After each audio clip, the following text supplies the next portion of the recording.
This is Nick. This is Jack. It's Tuesday, T-Boy Tuesday, October 4th, and today's pod is the best one yet. It's just the best one yet. It's a T-Boy. This is the best one yet. Honestly, it's the best pod we've ever done. Jack, what's the first story for today? Tesla's newest product isn't a car.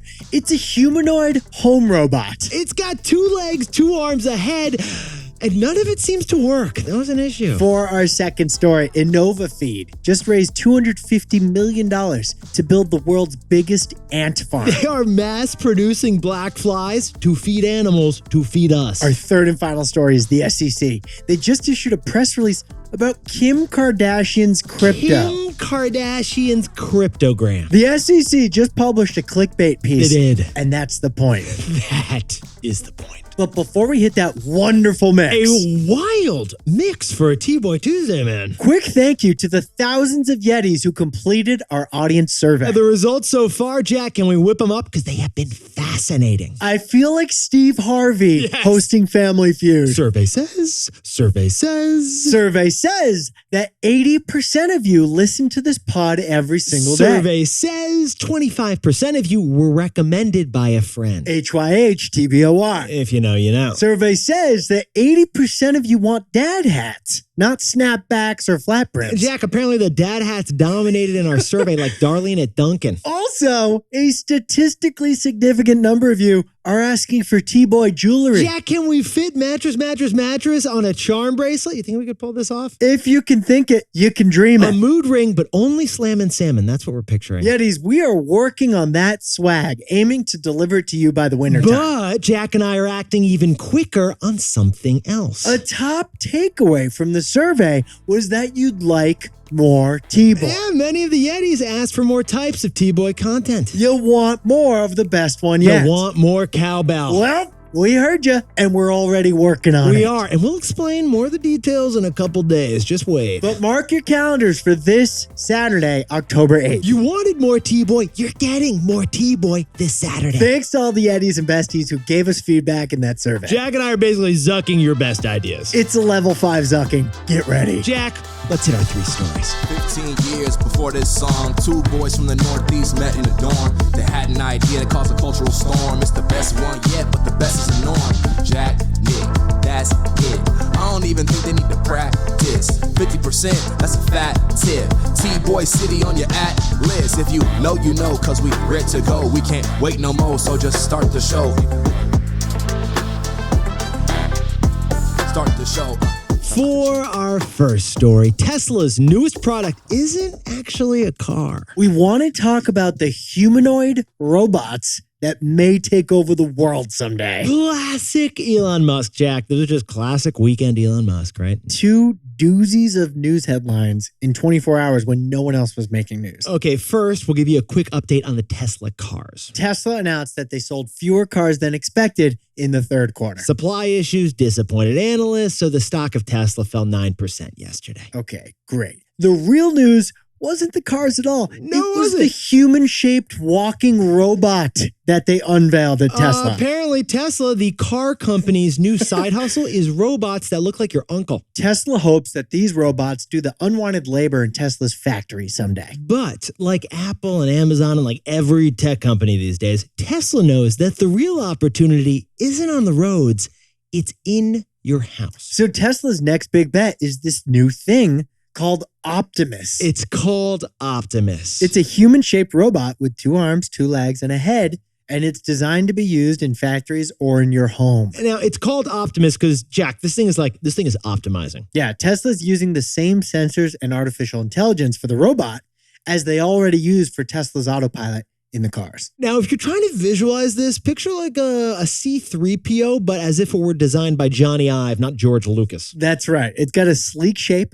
It's got no face. It's the size of a normal human, the average person, from what I can tell. It kind of looks like the third member of Daft Yes. Punk, right? You know? Yes. I'm getting like Jim Carrey vibes in The Mask, and I'm scared in both. Okay, I hear you. Now, at the Friday event that Tesla unveiled this, Elon said that Optimus will fundamentally change civilization. That was Elon's quote about the new Tesla robot, except there was one problem. Doesn't work. No, it doesn't quite work yet. The robot does not function properly. Now, to sprinkle on a little more context here, there's one Tesla humanoid robot version that stood up and walked at the event. You know, we did see that. That was the ugly version, though. That's the one that's just designed to like pick up boxes and put them back Like down. the better looking, sleeker human version that looks like it works out, has biceps, and maybe does CrossFit.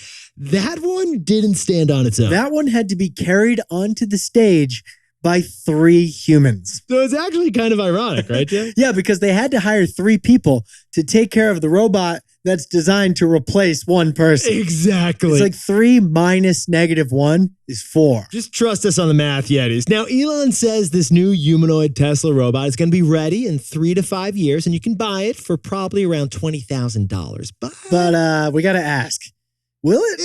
It felt like a takeaway moment. So, Jack, what's the takeaway for our buddies over at Tesla? Tesla invented what we call round-up marketing. Besties, Tesla's stock price isn't linked to its products. It's based on Tesla's potential. Just look at Elon's track record of product launches versus product arrivals. For example, the Tesla semi-truck was supposed to arrive in 2019. We don't have a single one yet. Or the 1 million car fleet of Tesla robotaxis that was supposed to arrive in 2020. Has not happened. Or Tesla's legendary Cybertruck that was supposed to arrive in 2021. That's still MIA too. Yetis, Tesla's history is over-promise, under-deliver. But the stock is driven by promise, not delivery. Look at Apple, on the other hand. When they present a new iPhone, it's available now, not in like 4 years. What Tesla does is different. What Tesla does is round-up marketing. It doesn't sell cars. No. It sells potential. For our second story, this one's wild. Innoafeed just raised $250 million to grow insects, to feed animals, to feed us. To understand this company, picture yourself in 10 years. Okay, Jack, I know we don't like to play favorites on this pod, but was this our favorite best fact yet from last week? It's the best fact yet. Yeah, it was the one we did last week on the ant census. That one was great. Okay, on planet Earth, there are 20 quadrillion ants. Jack, can you sprinkle on some context for us over there? That's 2.5 million ants per person. I'm claustrophobic as we're talking about this. I just scratched myself. I'm scratching myself. Nick, Innoafeed wants just as many black soldier flies. Get this, Yetis. This Paris-based agro-science startup just raised $250 million for flies. They're worth $1 billion because they're working on flies. Picture an ant farm. Yetis, Innoafeed is building vertical insect farms, but for one particular type of insect. Yeah, the next one's going to be built in Illinois. Like, this is a Paris-based company, but they're coming here. And Innoafeed's entire business model is all in on this one 6-legged fly known as the black soldier fly. They are obsessed with the black soldier fly. Because the black soldier fly, Nick, it's perfectly suitable as food for shrimp, trout, salmon, chickens, and pigs. Jack, sounds delicious, but that black soldier fly larva is ideal for pet food too. Sounds fantastic. How about black soldier fly droppings, which are perfect as a natural fertilizer instead of some chemical pollutive stuff? Sounds less delicious, but also intriguing. They are literally betting the farm on this one fly. They're betting the $1 billion farm on the black soldier fly. Yetis, put away that fly swatter. Drop the D. Don't worry. Innoafeed breeds these flies in controlled vertical farms with a whole lot of nets. Now, besties, here's what Jack and I found fascinating about this story. We've noticed a new category of startup emerging, and we've called it climate change Hail Mary companies. And this is one of those climate change Hail Mary companies. It is, because this is actually the second insect farming startup that we've seen raise over $200 million just this year. Yetis, we're not trying to go all meathead on you, but no, we're not. This one's all about protein. Yeah, we talked to you last week about plant-based meat. This is like meat-based meat with a really alternative form of meat. Nick and I love a good plant from peas to fig trees. But protein packs more energy, and humans need ample amount of protein. But here's the challenge. Our key source of protein is animals, but those animals need protein too. Hence this Hail Mary climate change. Exactly, Jack. So this company is mass producing protein-packed flies. They are. To serve animals. Yes. To eventually serve humans. So, Jack, what's the takeaway for our buddies bacon fly pies over at Innoafeed? Yeti's hindsight is 2020. The best investors invest like they have that hindsight now. Okay, so factories to grow black flies. Factories to grow black flies. It sounds kind of absurd today, doesn't it, Jack? But picture the world 10 years from now. Does it still sound dumb, Nick? In 10 years, Yetis, the world's population will be 2 billion people bigger. In 10 years, the oceans will have risen by an estimated 3 to 4 inches. You got floods, hurricanes, droughts, not fun stuff, all expected to lead to more food scarcity. In that world, in 10 years, growing vertical insect farms to feed animals to feed us sounds pretty standard, actually. It's like, of course we have these vertical black soldier fly farms. Who wants the roasted caterpillar? Yetis, you don't have to look to the past to have 2020 vision. The best investors use information today to get that hindsight right now. Now, a word about our sponsor, Robinhood. You know, honestly, your salad, it says so much about you. Nick, you like to blaze your own trail at the salad bar. Yeah, I'm ordering a salad. I go off menu, man. Like a combo of kale and croutons that has never been made before. Me? I'm not reinventing the wheel. I like to go classic. Like if Sweet Green thinks it's a good combo, Jack's not going to change that. Kind of like investing strategies. Some want to build a custom portfolio of stocks, crypto, and options. Others don't want to reinvent. Just give me the most standard ETF. Whether you're tweaking your one-of-a-kind portfolio every day or prefer a more hands-off approach, Robinhood has the tools. If you're not investing on Robinhood yet, to get started, go to Robinhood.com/Tboy to choose your free stock. That's Robinhood.com/TBOY. Limitations apply. Stocks offered by Robinhood Financial LLC, member SIPC. Crypto offered through Robinhood Crypto. All investments involve risk. By the way, this podcast is not owned or part of Robinhood, and we are not employees of Robinhood. For our third and final story, Kim Kardashian just paid out $1.2 million for peddling crypto, or should we say touting crypto? Touting is the legal term because the SEC has a new strategy to get your attention. It does. Celebrity takedowns. The Securities and Exchange Commission, the SEC, founded 1934 to police our markets. We never envisioned the SEC would issue a press release like this one. Jack, can you read literally the verbatim what was in the SEC's official government press release? Here it was yesterday. The SEC charged Kim Kardashian with a crime, and that was unlawfully touting a crypto security. Kim, she's right there in the press release. Also, the key verb here is touting. Can we talk about touting? Merriam-Webster. Verb. To strongly encourage, and in this case, to strongly encourage buying crypto. Now, this touting incident with Miss Kardashian actually goes back to June of 2021. Back then, Kim jumped on her Instagram and told her millions of followers in an Instagram story to buy this crap coin known as Ethereum Max. Now that, unfortunately for her, was touting technically. Yeah, she didn't say buy it, right, but she strongly encouraged it. The unlawful part was that she was paid $250,000 from that crap coin company for that Instagram post. But she didn't disclose that. Now, she did in her defense say hashtag ad, but the SEC wants you to do more than hashtag ad. The SEC wants you to say exactly how much you got paid, and she definitely didn't do that. So, Jack, can you whip up the punishment for us over there? She's giving back the $250,000 and paying $1 million to the SEC to settle these charges. Oh, funny side thing here. That crap coin token, it was called Ethereum Max, and it jumped 25% yesterday on this news. Yeah, Nick, it jumped 25%, but I still can't see it. Yeah, because that crap coin is only worth 0.000000005. Not a joke. That's right, Yetis. 5/10 millionths of a penny. That's the value of the crap coin that Kim was promoting last year. Here's what Jack and I found fascinating about this Kim K story. The SEC's new profit puppy appears to be taking down influencers. Influencers who are trying to be finfluencers. For example, the SEC recently fined DJ Khaled for a similar crypto issue. He settled by paying $150,000. And Steven Seagal had to pay out $300,000. And Floyd Mayweather, the boxer, he paid $600,000 to make the SEC's charge go away. All three have goatees, one a DJ, one an actor, one a boxer, and they all told you to buy a coin that they were paid to tout. Just like Kim.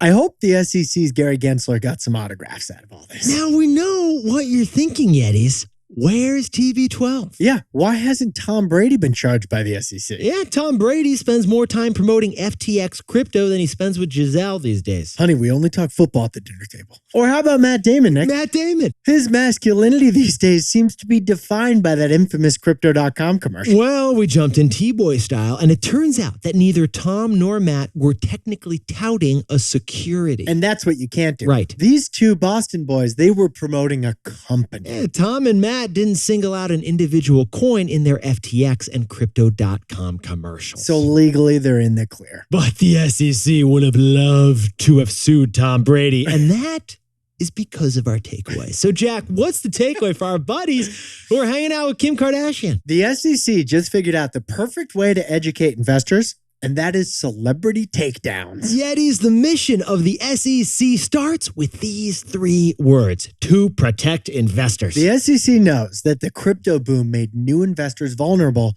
with a whole bunch of get-rich-quick schemes like Ethereum Max. Now, the SEC does publish articles about financial risks, but here's the problem. Nobody reads them. Cute PDF SEC. But Cute the kid.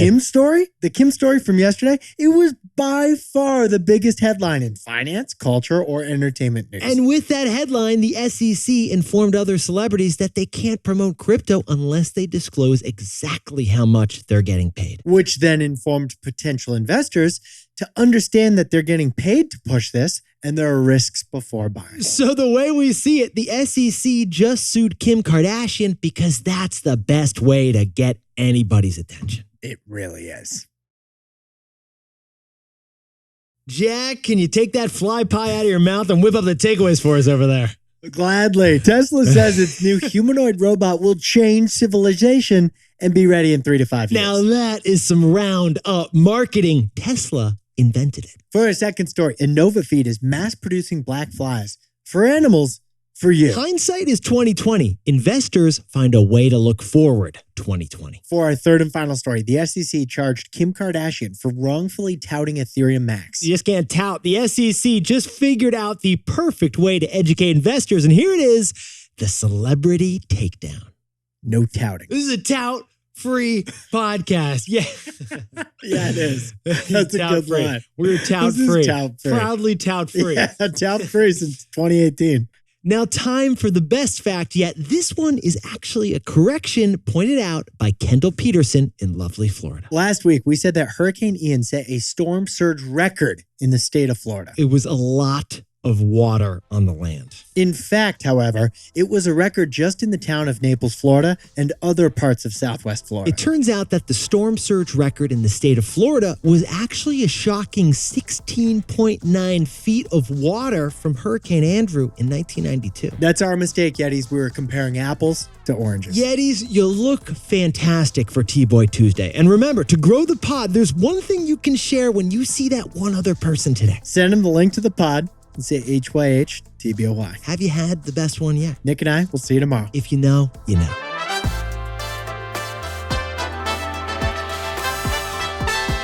And before we go, happy birthday to Antonio Nakad down in Rio de Janeiro, Brazil. And happy birthday to Shreeman Hari Haroon in Poway, California. And a happy birthday to Alexa Nor Marino, who whipped up a pizza party with just some Chef's Kiss fantastic slices. And happy belated birthday to Roger over in Lombard, Illinois. And Ellie Howland, happy 21st over in Chicago. Happy 23rd birthday to Grace Iflin Mehta in Toledo, Ohio. And Yoav Kadick, happy birthday over in New York City. Happy birthday to twins Zach and Isaac Brock in Green Acres, Washington. And Tem Nugmanov, happy birthday and congrats on the new product launch. He's in Kazakhstan right now. Actually, he's on the Lower East Side right now. I like all of it. And congratulations to Cassie, Simfer, and Hallie, who are about to get married in North Carolina. And then, Jack, they're heading to Greece for their honeymoon. Which island? All of them combined. And congratulations to Daisy Elliott, who's celebrating 8 years of having her facial studio over in Signal Mountain, Tennessee. And Robert Radcliffe has a new job over in Boyden, Iowa. Congrats to Heather and Cletus Roger,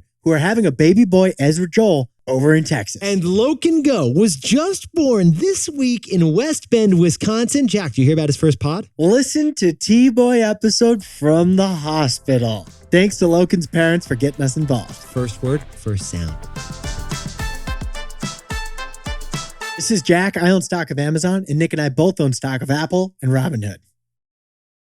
Now, a word about our sponsor, Robinhood. Okay, so Jack and I both worked in finance for a while. And we know the 6-monitor Bloomberg jockey with charts, numbers, balances, and more charts. They got coffees in both hands while they're executing some complex trade on a soybean future. Well, we're not trying to impress with our mission control trading center. Just give us an app, please. Robinhood, with its mobile-first and intuitive design, it lets you trade with just a few quick taps on their app. And even if things still don't seem easy, Robinhood has your back 24/7 with its live and robust customer support. If you're not investing on Robinhood yet, to get started, go to Robinhood.com/Tboy and choose your free stock. That's Robinhood.com/TBOY. Limitations apply. Robinhood Financial LLC, member SIPC. All investments involve risk. By the way, this podcast is not owned by or part of Robinhood, and we are not employees of Robinhood.